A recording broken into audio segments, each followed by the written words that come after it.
The thought of you going through this Achilles injury and rehab happening so late in the season, it automatically rules out next season. So when does that kind of process hit you? When does that happen? And as it's taking place and we see you kind of have that emotional moment afterwards, is that everything just flashing in front of your eyes? Like the series, the game, next year? Like how much of that is all settling in that one moment in front of the entire world watching? Yeah, I think in that moment, all that I am thinking about is that game specifically, because there was definitely a cause for concern that could happen. And you always hear people who have this injury say, feels like somebody kicked you in the back of the leg, right? It's not like the most painful thing, but it does feel like if you let like a elementary age kid just come up, line you up like a kickball and just kick you in the back of the leg. That's what it feels like. And so when I went down, I knew right away, what had happened. And I think I was just hurt that I wasn't going to be able to be out there. And I think that was just all those emotions coming in at once. But it wasn't about, I wasn't thinking about next year or what's led up to this. All I was thinking about was being in the moment of Game 7, and that happening definitely sucked. Yeah, and you were probably going to score 40, 50, 60, 100, maybe 100. Yeah. First one ever. Yep. Exactly. Maybe 100 points with how big the hoop was. I think you had 9 points in the first, minute and a half or something like that. It was an absurd start. Not your normal start. Normally you are more of a disher. Let's get everybody into the flow of the game here as a point guard early, and then you get your points late. I think in the fourth quarter, late in the fourth quarter, your stats were absurd compared with everybody as a point getter, but you're also a guy who is the straw who stirs the drink for the entire team. So very rarely do you come out firing. You want to get everybody else involved, and you did. And that hoop looked gigantic, which is why I think we're also incredibly heartbroken for you, because we know how hard of a moment it is to get to. Speaking of getting to that moment, can you walk us through the injuries? Yeah. Because we knew you were hurt. I think because we know you, and also we were at every game, or we were watching every game and talking to everybody. There was a little bit of a limp, and then if you would land funny, it was clear that something was going on. What was the road to that Achilles tear? Because that's obviously been talked about a lot by a lot of people. Yeah, I think so. Leading up, I felt good throughout the playoffs. Obviously, little nicks and bruises, whatever. But Game 1, I felt good. Game 2. Game 1 hit the game winner. Right? Yep. Game 1 was good. What a shot! First game winner since Jordan. Hey, what a shot! In the finals. Who? Just two? Just two guys, I think, since 1998, and it's Tyrese and Michael Jordan with buzzer beaters in the NBA Finals. Hey, not bad. Also, both Olympic gold medalists. That's right. It's not bad company to be in there, obviously. But what a moment. You had a lot of these moments throughout playoffs. I think the boys are probably going to ask about them. But that's why it was such a cool thing to kind of watch it all. But Game 1, you're feeling incredible. You're feeling good. Game 1, I felt good. Game 2, throughout the course of the game, I started to feel kind of some pain in the back of my leg. Just thought I was dehydrated. I tend to not drink a ton of water on game day. I get a little antsy. So I'm thinking I'm just a little dehydrated. Just got some. You gotta stay hydrated. Who's your water That's like guy? rule number one. Yeah, you gotta stay hydrated. I could do a better job. I have my day. Pedialyte? When I'm a child, if I had a headache, my dad. Yep. Drink water. Do you guys Now. hydrate correctly every day? No, Every day. But I'm not the Every starting day, point brother. guard. No, you don't. Every day, No, you brother. don't. That's it. Hey, check my piss. It is a light yellow. Nope. Yeah. Nope, not every day. I got a champion piss. I had a bad day. I was excited for you game ever 2. see that? I understand that. I understand that. I appreciate you I was excited for getting game excited. 2. It's the NBA Finals. But you know that hydration chart on piss color? Yep. No, mine's always in championship mode. Okay. Always. Sounds like he's always bad teammate. Yeah, because that's down here. Yep. Yeah. That's not here. You're pissing gold, brother. No, Dark brown no. piss. Yeah. It wasn't all that. It wasn't all that. Piss and rust. Calm down. I was a little nervous. So, I probably could have done a better job drinking water. That's what I'm thinking. So I'm thinking, okay, I just got some pain in the back of my leg. It is funny, though, that we as a society, especially in sports, if anything goes wrong, it's like, didn't have enough This water. guy's dehydrated. It always strain, pull, cramp. You need water, headache, water. Correct. Water. So I'm thinking I didn't hydrate well enough. So after the game, starting to feel some stiffness, get some work done. There's a video of me limping Off to the whatever. So I get an MRI the next day just to be sure that nothing's going on. There's just some swelling, but nothing that really caused any real concern. It's like, okay, I'm just gonna play through it. I got pain, but it's the NBA Finals. Let's do it.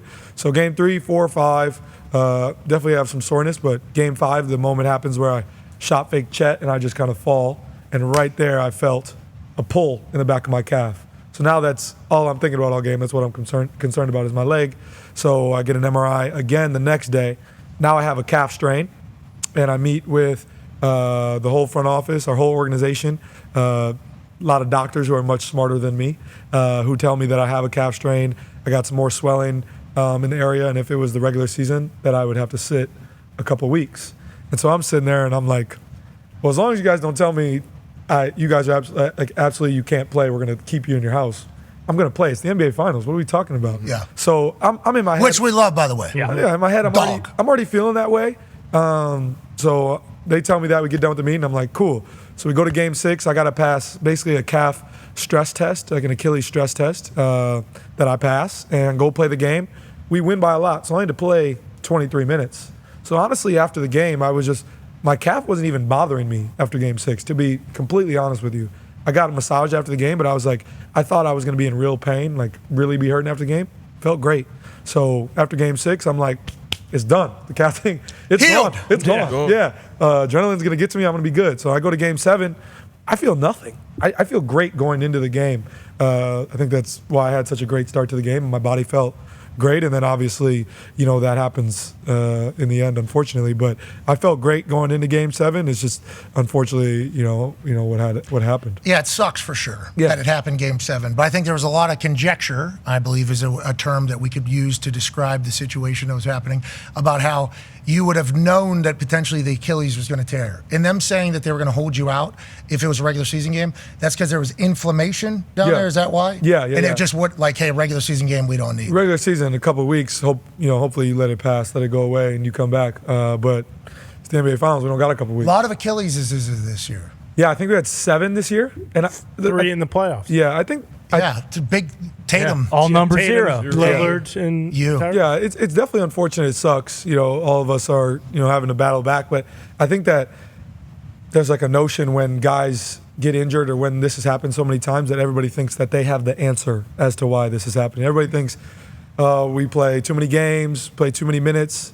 All those things could be true, but I don't think that is what is causing these injuries. Last season, if I'm not mistaken, I don't think there was a single Achilles tear last season, and it was the same amount of minutes, same amount of games, right? Guys didn't suddenly get larger in the course of a year, so I don't think that anybody has necessarily the answer. I think injuries are just bad luck sometimes, and that's just what happened. But I think that's just what happens in sports sometimes. I think there's no way to really control it, but everybody has the answer, it seems like, as to why this is happening. Well, I appreciate the fact that you don't like that your name was probably being used as something to try to change the NBA. And you were probably being used as an example. Like Tyrese doesn't deserve to have this situation happen to him, and your name is being used and your injury is being used as a narrative against the NBA, I assume? Yeah. And I think other guys who this has happened to, I don't want to speak for them, but I think that they could relate that most of the time it's like a freak injury. Most of the time guys, again, I'm not going to speak for other guys, but there are guys who this happens to that they felt nothing and then it happened. And that's not the case with me. That wasn't the case with,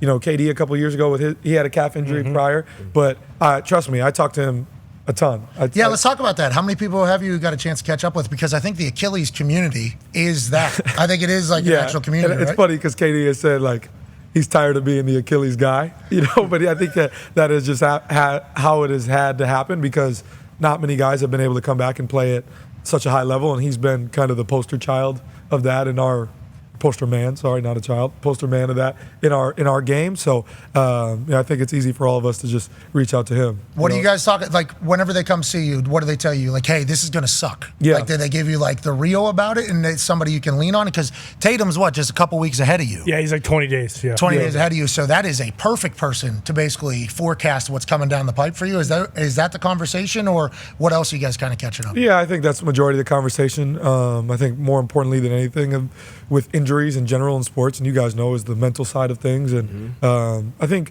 right now everybody's in their off season, so I don't know if I've felt the full weight of it. Nobody's playing. Everybody's in the summer, living their life, whatever.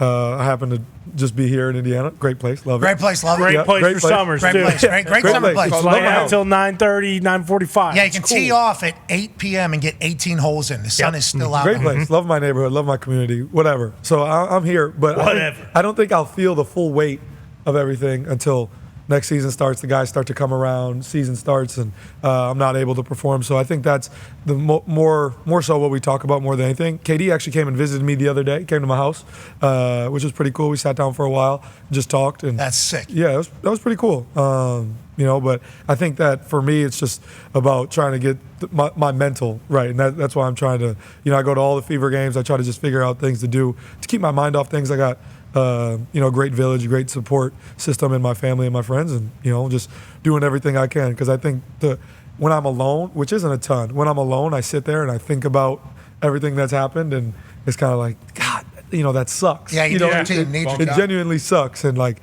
I'm gonna fight like hell to get back and hopefully have this opportunity to win a championship again. But that's not guaranteed, and so I think that feeling definitely sits with me sometimes, and that sucks. But I can't really control the past. I can't control what's to happen in the future. All I can do is just attack this rehab the best I can, and figure it out that way. Feels like the right mindset. That was a pretty phenomenal answer. And shout out to your team. Yeah, shout out to the team. Yeah, for sure. Yeah, great people. Great people. Obviously, your lady, Jade, side by side with you through this entire thing. Shout out to her. Your dad and mom. Of course. More specifically, your dad actually side by side with you here in the Thunderdome. And I'll tell you what, the electricity that man brings is warranted of headlines. He is the man. Warranted of headlines, don't know if it necessarily needs the headlines. Yeah, I've been trying, just so the world knows, okay? I have been attempting to get John Haliburton on a microphone. Sure. Because John Haliburton is fucking hysterical. This guy is a lightning rod. Now, the whole world learned of Papa Haliburton whenever he and a Greek freak had a little bit of an altercation. Okay? Now, John Haliburton says... Yeah. John Haliburton says, I didn't even see Giannis. I was celebrating the moment. He was locked in. My boy, we just had a great win. Yeah. Tyrese was running the opposite direction to go jump up on the thing, if you do recall. Yeah, scores table. John Haliburton, who is so beloved by the city of Indianapolis and the people in Gainbridge, just goes onto the court with a flag to celebrate. And the people let him on because you're allowed to do that. That's his right. You are electrifying here. You are like a part of our community. He says his side of the story is he was so locked into the moment he didn't even see Giannis. He was just kind of viewing there. Giannis is so happy. And then obviously that whole thing happens. And him back in the building, when he came back in the building, when he was up in that suite, what a moment, dude. Good for him. He loves you, man. Like, he is a super supportive, phenomenal father, I think is how I would view it all. For you, how was that entire process? That had to be pretty interesting to deal with, especially now that I know your dad a little bit better. Yeah. Like, that had to be an awesome, but also hilarious and absurd thing to kind of go through with the league, the team, and your dad, and the NBA playoffs all at the same time. Yeah, that was definitely, it's definitely unfortunate that happened. And he feels bad about it, and he's apologized many times for it.